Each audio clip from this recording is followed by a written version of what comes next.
Final da NBA definida e nós estamos aqui para fazer essa prévia. É claro, Oklahoma City Thunder contra Indiana Pacers, dois times muito jovens. Sejam bem-vindos ao Papo DR, a análise do Guizão. Então já aproveita, se você ainda não é inscrito, é novo nesse canal, já se inscreve aqui e principalmente ativa as notificações. E aproveita e já deixa o seu palpite aqui de quem leva o título. Lembrando que esse vídeo aqui fica lá na playlist Análise do Guizão e temos a outra nossa playlist também, que é do nosso podcast diário, o Papo DR, enfim. Se você é novo aqui, chega para conhecer que tem muito basquete para vocês. Então vamos falar um pouquinho dos dois times finalistas, né?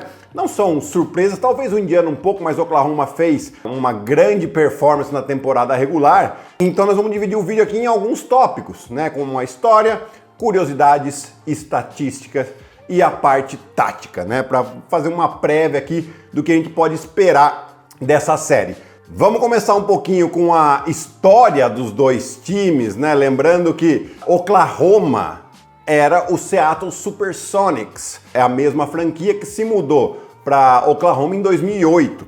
Tá? Inclusive foi a primeira temporada a segunda temporada do Kevin Durant. Kevin Durant foi selecionado pelo Seattle Supersonics e foi para Oklahoma junto com a equipe. Né? O Seattle Supersonics foi campeão lá em 79 da NBA, né? Mas o time de Oklahoma não tem títulos de NBA. Desde que mudou para lá, não tem título. Eles chegaram à final de 2012 contra o Miami Heat, num jovem time que tinha Kevin Durant, o Russell Westbrook e o James Harden, né? Perderam aquela série por 4-1, tá? E depois bateram na trave algumas vezes, chegando em finais de conferência contra o San Antonio Spurs e contra o Golden State, principalmente essa mais icônica aqui, né? Quando eles estavam vencendo a série em 2016 por 3-1 e tomaram a virada. E aí o Kevin Durant sai do Oklahoma e vai para o Golden State Warriors.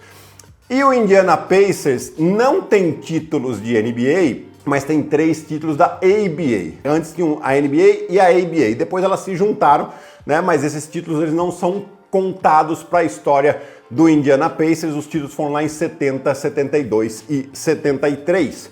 Né? E o Indiana também, a última vez que chegou numa final, aliás, só chegou em uma final de NBA, que foi no ano de 2000, quando o time tinha o Reggie Miller, o Jalen Rose e o Travis Best. Eu falo do Travis Best com muito orgulho porque foi meu companheiro de time na Itália. E aquela final do ano 2000 eles jogaram contra o Los Angeles Lakers de Kobe Shaq e acabaram perdendo por 4-2. O técnico do Indiana Pacers era o Larry Bird, né, que tem muita história com Boston, então tinha muita rivalidade contra o Los Angeles Lakers. Vamos agora falar de algumas curiosidades das equipes. Nenhuma das duas equipes aqui são muito jovens, é verdade, né? Tá a segunda menor média de idade somadas dos dois times da história da NBA. Apenas uma média de 26,3 anos. Segunda menor da história, né? A primeira foi lá em 77, na disputa entre Portland Trail Blazers e Philadelphia 76ers. Os times tinham 25,6 anos de média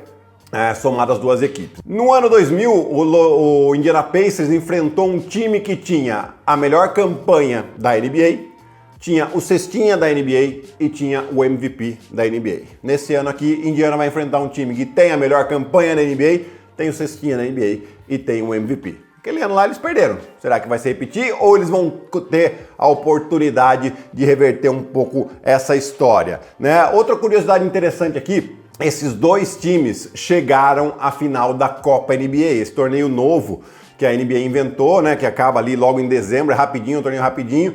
Na primeira temporada, o Indiana perdeu pro Lakers, a final, e nessa temporada aqui, o Oklahoma acabou perdendo pro Milwaukee Bucks, né? Coincidências da história. E uma outra coincidência, né, se chama Paul George. Paul George era um All-Star quando jogou em Indiana, aliás, e foi trocado, né? Inclusive foi trocado pro Oklahoma City Thunder.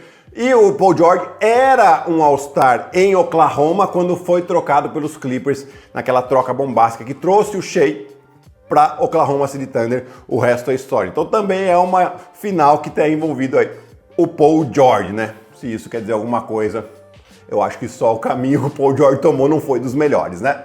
E agora a gente vai falar um pouquinho de estatísticas para depois a gente chegar na parte tática. Então são dois times que forçam muitos erros do adversário, porque eles marcam pressão quadra toda, boa parte do tempo, e com isso são dois dos times que mais, aliás, são os dois times que mais anotam pontos de erro dos adversários nos playoffs, né? A gente tá vendo aqui o Oklahoma City Thunder, que é o primeiro, que tem 23,8 pontos de média por jogo de erro dos adversários, enquanto o Indiana tem essa média aí, que é o segundo colocado, 18,5 pontos por jogo, né? Além disso, são times que cuidam muito bem da bola. Eles têm poucos erros, então assim, se a gente pegar aqui aquela relação assistência e erro, né, que é uma relação importante, quantas assistências para quantos erros, a gente vai falar até um pouquinho mais daqui a pouquinho.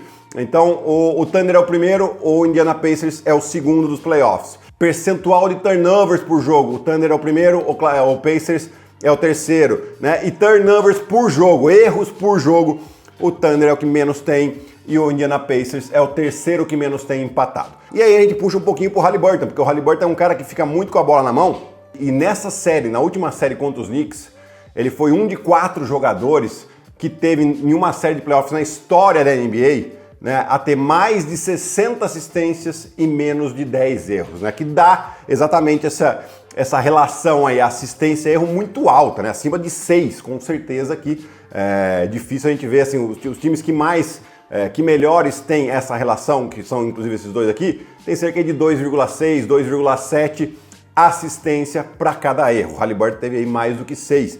Então foi uma estatística importantíssima. E aí, um outro ponto importante aqui, que na série em que o Oklahoma venceu o Indiana na temporada regular, né, os 2 jogos, porque eles jogaram só 2 vezes. Aliás, o Oklahoma perdeu um único jogo para times de Conferência Leste nessa temporada aqui, que foi para Cleveland em Cleveland. Depois ele ganhou 29 jogos. Os outros 29 jogos, vitória de Oklahoma City Thunder. Então ele ganhou 2 vezes o Indiana, ganhou 2 vezes os Knicks, que era o outro possível adversário aqui. E a média de diferença de pontos aí dessas vitórias foi de 3,5 pontos, né? Uma boa diferença aqui para Oklahoma, sendo que o Shea teve média de 39 pontos nesses 2 jogos. Então, voltando lá para agora um pouquinho as estatísticas coletivas, Indiana tem o melhor percentual de 3 pontos de toda a liga nos playoffs, né? Enquanto que o Oklahoma não está arremessando bem, é o quarto pior, com apenas 33%, enquanto o Indiana tem 40% de aproveitamento, né? Indiana é primeiro em assistências com 28,1%,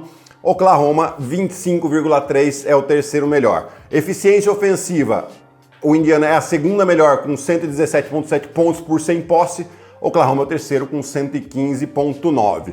E aí a gente vai agora para os pontos em que o Oklahoma tá melhor, né? Ritmo de jogo, o Oklahoma corre bem a quadra, né? Apesar do Indiana Pacers ter essa característica, a gente tá vendo que o Oklahoma corre bem, então eles têm cerca de 100,6 posses por jogo, é o segundo melhor. Indiana é o terceiro com 98,4, então tá próximo ali também, né? Pontos no garrafão, e aqui tem uma diferença importante, porque o Oklahoma é o segundo com 50 pontos por jogo, enquanto que o Indiana é o nono com 44,6 pontos por jogo. E pontos em contra-ataque, como são dois times que correm bem. Então o Oklahoma primeiro com 17,8 e o Indiana Pacers com 15,5 é o terceiro. Então isso nos leva a trazer um pouquinho como deve ser a parte tática desses times, né? A gente, claro, vai ver uma defesa pressionada e obviamente que o time do Indiana vai tentar diminuir o volume do Shea, né, visto esses números aqui também, e o Shea que vem jogando de maneira espetacular, merecidamente é o MVP, né? Então vai ter um trabalho aí para Nesmith e Nembhard, que fizeram bons trabalhos, principalmente contra o Jalen Brunson, do New York Knicks.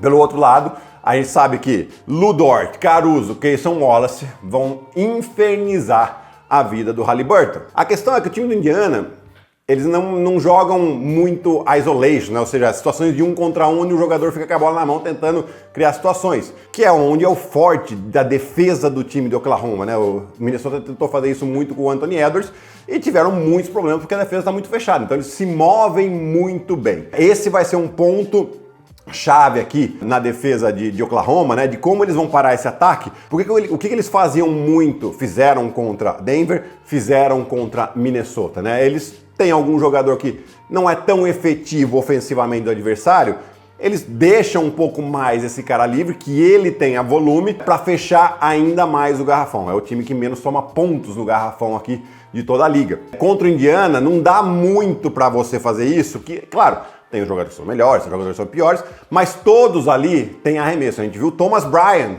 Um pivô que não tinha essa característica de arremessar no último jogo contra os Knicks, metendo 3 bolas de 3. Então, assim, não dá para você batizar, que nem a gente fala, algum jogador, né? Então, esse é um problema que eles vão ter que resolver. Mas, é claro, eu venho falando aqui quantos vídeos eu já falei. Esse time de Oklahoma tem 7, 8 jogadores de defesa de elite. Então, eles vão dar algum jeito lá de resolver essa situação. Por outro lado, os pontos no garrafão, né? O time de Indiana teve muitos problemas contra o New York, quando o New York jogou com 2 homens grandes, Karl-Anthony Towns e Mitchell Robinson. O time de Oklahoma joga com 2 homens grandes, né? Então você tem o Hartenstein, você tem o Chet Holmgren, então tem muita carga em rebote ofensivo, um ponto que sofreu bastante esse time de Indiana. Por outro lado, por mais que tenham esses 2 homens grandes, né, nem o Hartenstein nem o Chet Holmgren tem por característica jogar no poste baixo, que foi outro ponto que Indiana sofreu contra o Karl-Anthony Towns. Quando ele caía no poste baixo, situação de 1 contra 1, eles tiveram que começar a dobrar porque estava tomando pontos, né? Principalmente o Siakam defendendo o Karl-Anthony Towns, tem uma diferença de força ali, né? De tamanho. Então esses vão ser os pontos que eu acho que as defesas vão ter que se ajustar. Depois os ataques, eles correm muito, né? A gente vai ver um jogo muito, num ritmo muito alto. Como a gente já falou aqui, pontos de contra-ataque, pressão na bola e roubos de bola são pontos importantes para as duas equipes. Apesar de terem similaridades, eu particularmente acho que esse time do Oklahoma está num nível mais alto do que o Indiana, né? Achei outras coisas também que não deram certo, mas hoje, se eu tivesse que dar um palpite, eu daria um palpite de 4-2 para Oklahoma. Oklahoma venceu 18 jogos a mais que Indiana na temporada regular. Foram 68 vitórias contra 50 vitórias do Indiana. Então 4-2 para mim é o meu palpite. Comenta aqui para mim, me deixa o seu palpite aqui também e vamos trocar essa ideia, porque eu tô indo para lá, para Oklahoma e para Indiana, para trazer muita coisa para vocês pela ESPN e pelo Papo DR. Então já aproveita, se inscreve no canal e até o próximo vídeo.